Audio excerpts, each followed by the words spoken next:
Assalamualaikum warahmatullahi wabarakatuh. Innal hamdalillah nahmaduhu wa nasta'inuhu wa nastaghfiruh wa na'udzu bika min syururi anfusina may yahdihillahu fala mudhillalah. Allahumma shalli wa sallim ala nabiyyina Muhammadin sallallahu alaihi wasallam. Anak-anakku semuanya, untuk video kali ini kita akan membahas tentang tema meniti hidup dengan mulia. Oleh karenanya, mari kita perhatikan dan fokus untuk melihat video kali ini. Kemudian kita akan membahas tentang dalil-dalil Al-Quran tentang pengendalian diri, prasangka baik, dan persaudaraan.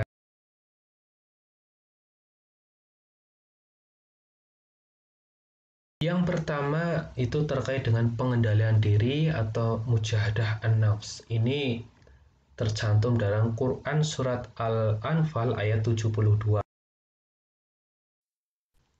A'udzu billahi minasy syaithanir rajim.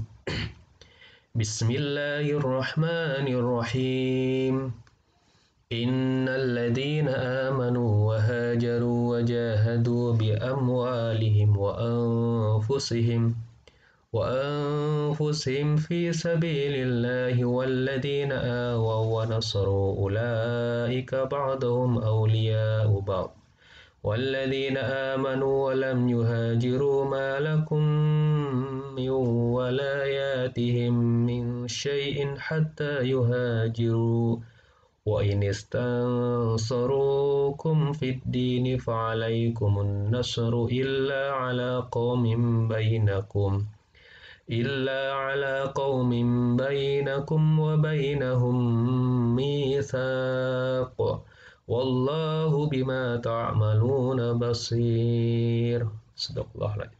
Ya, artinya sesungguhnya orang-orang yang beriman dan berhijrah serta berjihad dengan harta dan jiwanya pada jalan Allah Subhanahu wa taala, dan orang-orang yang memberikan tempat kediaman dan pertolongan kepada orang-orang muhajirin, mereka itu satu sama lain lindung melindungi. Dan terhadap orang-orang yang beriman tetapi belum berhijrah, maka tidak ada kewajiban sedikit pun atasmu melindungi mereka sebelum mereka berhijrah.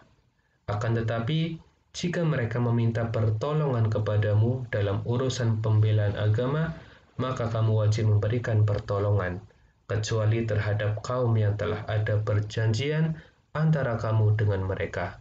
Dan Allah Maha melihat apa yang kamu kerjakan. Ada 3 poin penting dari Quran surat Al-Anfal ayat 72. Ya. Yang pertama adalah bahwasanya Allah Subhanahu wa taala memerintahkan kepada orang-orang beriman agar memberikan pertolongan kepada orang-orang beriman yang sedang berjuang di jalan Allah Subhanahu wa taala. Ini termasuk membantu dalam hal iman, ya. Ketika seiman, maka wajib untuk membantu, saling menolong. Dengan harta, dengan jiwa, ya, kita wajib menolongnya. Apalagi sekarang banyak sekali, bisa dengan bantuan sedekah, ya, rumah Quran dan lain sebagainya. Kemudian yang kedua adalah Allah Subhanahu wa taala memerintahkan kepada orang-orang yang beriman di Madinah tidak berkewajiban memberi pertolongan orang beriman di Mekah yang belum berhijrah. Jadi pada waktu dahulu, ya, zamannya Nabi Muhammad SAW, orang-orang muhajirin itu berhijrah ke Madinah, ya, namun mereka tidak diberi kewajiban untuk menolong yang belum berhijrah di Mekah.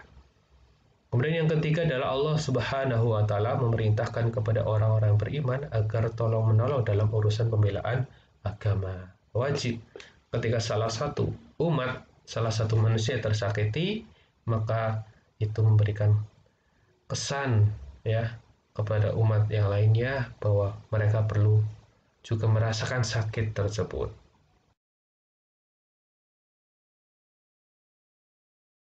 Yang kedua, prasangka baik atau husnudzon.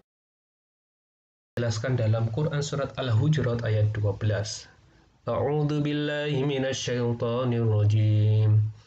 يا أيها الذين آمنوا اجتنبوا كثيرا من الظن إن بعض الظن إثم ولا تجسسوا ولا يغتب بعضهم بعضا أيحب أحدكم أن يأكل لحم أخيه ميتا فكرهتموه واتقوا الله إن الله تواب rahim. Hai orang-orang yang beriman, jauhilah kebanyakan berburuk karena sebagian dari berburuk sangka itu dosa. Janganlah mencari-cari keburukan orang dan janganlah menggunjingkan satu sama lain. Adakah seseorang di antara kamu yang suka memakan daging saudaranya yang sudah mati? Maka tentulah kamu merasa jijik kepadanya. Dan bertakwalah kepada Allah Subhanahu wa Ta'ala. Sesungguhnya Allah Maha Penerima Taubat, lagi Maha Penyayang. Quran Surat Al-Hujurat ayat 12, itu ada 4 poin yang dapat kita pelajari. Yang pertama adalah Allah Subhanahu wa Ta'ala memerintahkan kepada umat Islam untuk senantiasa bersikap husnudzon atau berbaik sangka. Ya. Kemudian yang kedua adalah anjuran Allah Subhanahu wa Ta'ala kepada umat Islam agar senantiasa menjauhi buruk sangka atau curiga. Kemudian yang ketiga adalah Allah Subhanahu wa Ta'ala melarang umatnya mencari kesalahan orang lain dan saling menggunjing. Kemudian yang keempat adalah apabila kita telah berbuat salah, harus segera bertaubat dan tidak mengulanginya lagi atau dengan taubat nasuha. Namanya taubat nasuha ketika kita sudah sadar, maka wajib untuk meninggalkan keburukan yang telah kita lakukan sebelumnya. Dan yang ketiga adalah persaudaraan atau ukhuwah. Quran Surat Al-Hujurat ayat 10. A'udzu billahi minasyaitonir rajim. Innamal mu'minuna ikhwatun fa aslihu baina akhawaykum wattaqullaha la'allakum turhamun. Orang-orang beriman itu sesungguhnya bersaudara. Sebab itu, damaikanlah, perbaikilah hubungan antara kedua saudaramu itu, dan takutlah terhadap Allah, supaya kamu mendapat rahmat Allah Subhanahu wa Ta'ala. Quran Surat Al-Hujurat ayat 10, yang pertama adalah sesama orang yang beriman adalah saudara. Secara luas, persaudaraan kita itu dijalin dengan siapa saja, termasuk dengan umat beragama lain. Ya, tetapi yang paling utama, paling penting adalah persaudaraan sesama Muslim. Kadang-kadang kita sekarang, ya, umat Muslim sekarang gampang sekali terpecah belah, baik di dalam internal atau dalam agama, satu agama atau di luar agama. Banyak sekali ya orang-orang yang menjelek-jelekan satu organisasi dan organisasi yang lain, padahal Islamnya sama, satu. Islamnya dari Allah Subhanahu wa Ta'ala dan Nabi-Nya satu, Nabi Muhammad SAW. Tetapi sekarang banyak sekali yang membeda-bedakan karena organisasi. Padahal belum tentu organisasi tersebut bisa membawakan kita kepada surganya Allah Subhanahu wa Ta'ala. Kemudian yang kedua adalah segera melerai dengan cara yang baik ketika ada pertikaian atau pertengkaran di antara saudara. Wajib untuk melerai ketika ada saudara teman yang sedang bertengkar. Kemudian yang ketiga adalah perintah bertakwa kepada Allah Subhanahu wa Ta'ala agar mendapatkan rahmat dari Allah Subhanahu wa Ta'ala. Kemudian dalil-dalil hadis tentang prasangka baik, pengendalian diri, dan persaudaraan. Pertama, hadis tentang pengendalian diri. Bismillahirrahmanirrahim. An Abi Hurairah radhiyallahu anhu anna Rasulullah sallallahu alaihi wasallam qala laisa asy-syadidu bis-sur'ati innama asy-syadidu alladhi yamliku nafsahu 'indal ghadab. Rawahul Bukhari wal Muslim. Artinya dari Abu Hurairah radhiyallahu anhu bahwasanya Rasulullah Shallallahu alaihi wasallam bersabda, orang yang perkasa bukanlah orang yang menang dalam perkelahian, tetapi orang yang perkasa adalah orang yang mengendalikan dirinya ketika marah. Hadis ini diriwayatkan oleh Imam Bukhari dan Muslim. Jadi sudah jelas bahwasanya Rasulullah SAW itu sudah memberikan poin penting bahwasanya orang yang bisa mengendalikan diri itu orang yang saat marah dia mengendalikan, bukan perkasa dalam hal tenaga, bukan hal perkasa terkait dengan kekuatannya, melainkan yang namanya perkasa adalah dia mampu mengendalikan kemarahannya. Ya. Rasulullah Shallallahu Alaihi Wasallam mengajarkan ketika kita marah, ya, ketika sedang berdiri dan kita marah, hendaklah kita duduk. Ya, ketika duduk kok kita masih marah, hendaklah pergi ke air wudhu, ambil air wudhu dan insya Allah setan akan lari. Karena marah itu termasuk dari perbuatan setan. Kemudian hadis tentang prasangka baik atau husnudzon. Iyyakum udzanna fa inna dzanna akdzabul hadis. Rawahul Bukhari. Artinya, jauhkanlah dirimu dari prasangka buruk, karena sesungguhnya prasangka buruk itu adalah perkataan yang paling dusta. Hadis diriwayatkan oleh Imam Al-Bukhari. Ya. Jadi prasangka buruk itu sangat-sangat mengganggu dan sangat berdusta. Oleh karenanya kita hendaknya selalu berprasangka baik atau husnudzon kepada Allah Subhanahu wa taala, kepada manusia, dan tentunya pada diri sendiri. Kemudian hadis tentang persaudaraan atau ukhuwah. Ani Nu'man bin Bashir radhiyallahu anhuma qala Rasulullah sallallahu alaihi wasallam, mathalul mu'minina fi tawaddihim wa tarahumihim wa ta'atufihim mathalul jasadi idza ishtaka minhu udwan lahu sairul jasad bisahril wa humma. Rawahul Muslim. Artinya, perumpamaan orang-orang mukmin dalam saling mencintai, saling mengasihi, dan saling menyayangi seperti satu tubuh. Apabila satu organ tubuh merasa sakit, akan menjalar kepada semua organ tubuh, yaitu tidak dapat tidur dan merasa demam. Hadis riwayat Muslim. Ibaratnya kita sakit, ya, sakit gigi, giginya yang sakit, tapi seluruh tubuh yang merasakannya. Nggak bisa tidur, mendengarkan orang ramai terganggu, itu ibaratnya seperti itu. Ya. Contohnya, banyak saudara-saudara kita Muslim, baik di Indonesia, di negara lain, ketika mereka disakiti, seandainya kita juga merasakan kepedihan itu. Kalau kita tidak bisa membantu dengan secara fisik, membantu dengan doa. Itu yang namanya saudara seiman. Di hadis lain juga disebutkan, la yu'minu ahadukum hatta yuhibba li akhihi ma yuhibbu li nafsihi. Bahwasanya tidak dikatakan beriman, ya, jika salah seseorang di antara kamu hingga dia mencintai saudaranya seperti mencintai dirinya sendiri. Maksudnya apa? Dalam hal membantu, ya.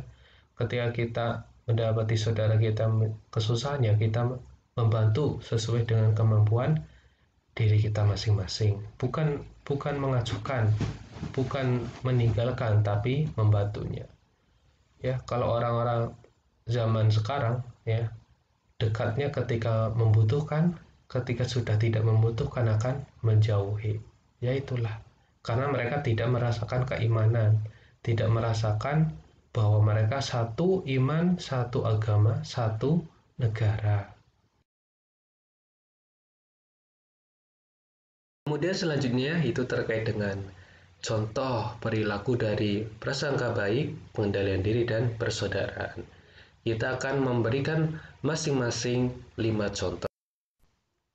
Oleh karenanya, kita akan memberikan contoh, saya akan memberikan contoh 5 perilaku mujahadah an-nafs, husnudzon, dan ukhuwah. Yang pertama, itu terkait dengan pengendalian diri atau mujahadah an-nafs. contoh perilaku yang dapat kita lakukan atau kita kerjakan dalam kehidupan sehari-hari. Yang pertama adalah bersabar dengan tidak membalas terhadap ejekan atau cemoohan teman yang tidak suka terhadap kamu. Kemudian yang kedua, memaafkan kesalahan teman dan orang lain yang berbuat aniaya kepada kita. Kadang-kala kita susah untuk memaafkan kesalahan teman atau orang lain yang membuat kesalahan pada kita. Kan tetapi Allah menyuruh supaya kita memaafkan, saling memaafkan.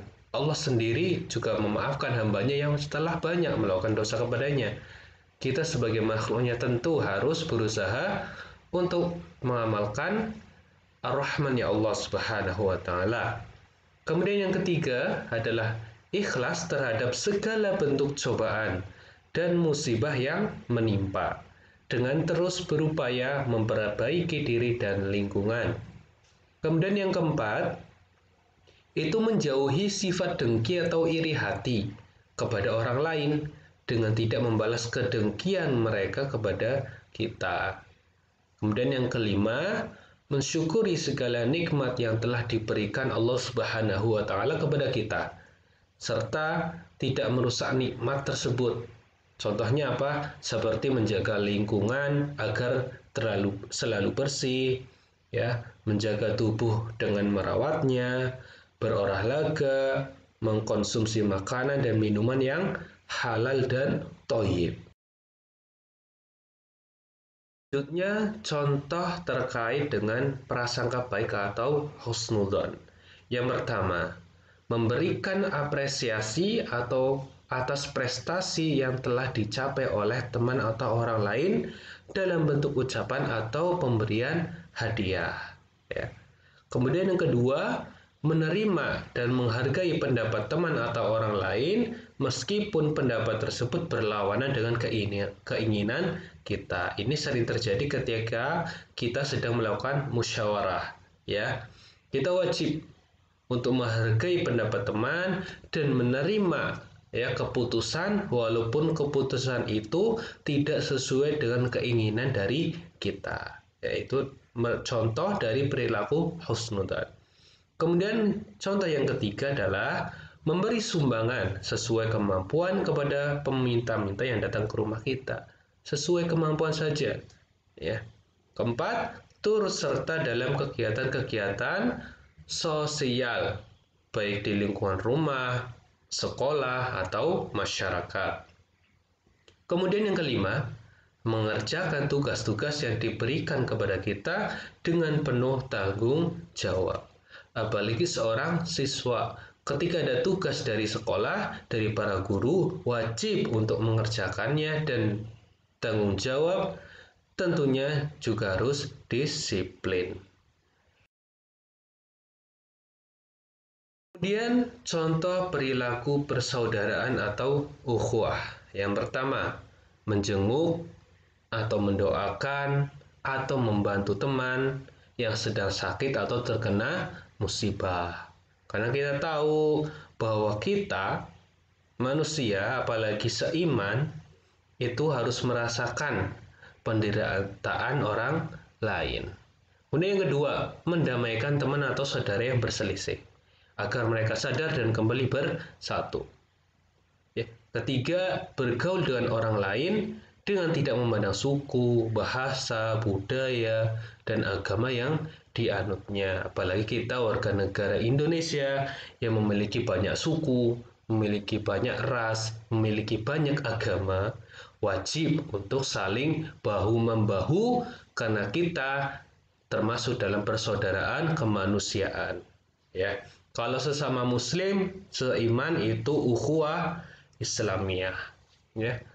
Dan negara kita Indonesia itu menganut sistem atau menganut Bhinneka Tunggal Ika. Berbeda-beda tapi tetap satu. Ya. Keempat, menghindari segala bentuk permusuhan, tawuran, ataupun kegiatan yang dapat merugikan orang lain. Kemudian yang terakhir adalah menghargai perbedaan suku, bangsa, agama, dan budaya teman atau orang lainnya. Tadi di poin 3 sudah saya jelaskan bahwa Indonesia itu memiliki banyak suku, ya, Bhinneka Tunggal Ika.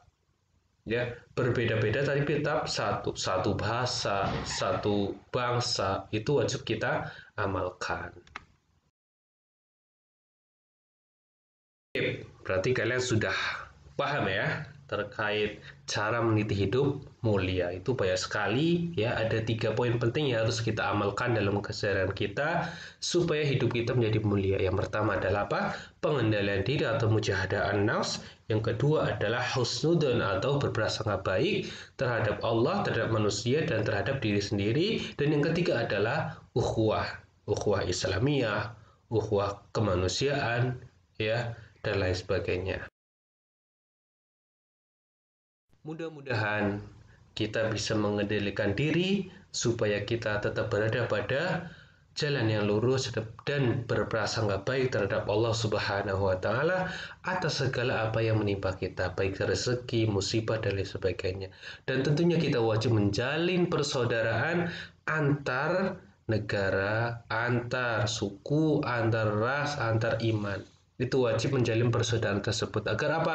Kita mendapatkan kedamaian di dunia dan di akhirat. Allahumma amin.